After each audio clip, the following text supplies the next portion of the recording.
With less than 1 week to go before the election, cities across the state are busy preparing. Adriana Mendez spent the day in the Village of Caledonia to see how they are getting ready for November 3rd.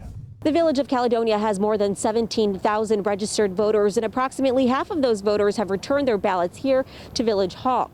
To prepare for the election on Wednesday, poll workers tested out the machines that are crucial to counting the ballots. Martha Davids has worked her fair share of presidential elections. Normally we hold it at our church, and when I retired, they needed poll workers, so I volunteered. She started working at polling places for the Village of Caledonia 13 years ago as a way to give back. It was a community thing, and didn't realize it was a paying position, so that made it even better. Now a chief inspector for Ward 1 and 2, Martha says this election will be unlike any other. It's just more stressful because with COVID. To prepare for November 3rd, chief inspectors from around the village put their ballot counting machines to the test to make sure each one was working properly. We do overvoted ballots, undervoted ballots, write-ins, and then we feed them through the machine to make sure that the machine is reading them correctly. The marked ballot goes in the machine, and the inspectors then compare the results. If everything is correct, the machine is zip-tied and marked with numbers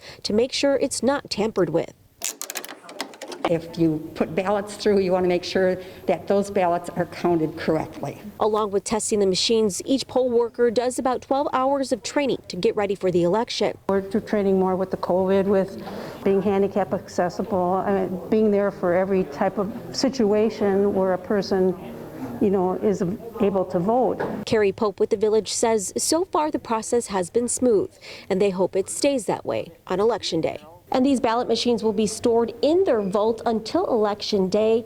Early voting here in Caledonia ends this Friday at 5 p.m. Reporting Caledonia, Adriana Mendez, TMJ4 News.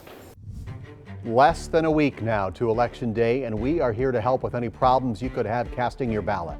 It could be in person, could be through the mail. We partnered up with the nonprofit newsroom ProPublica. We're taking part in their Election Land project.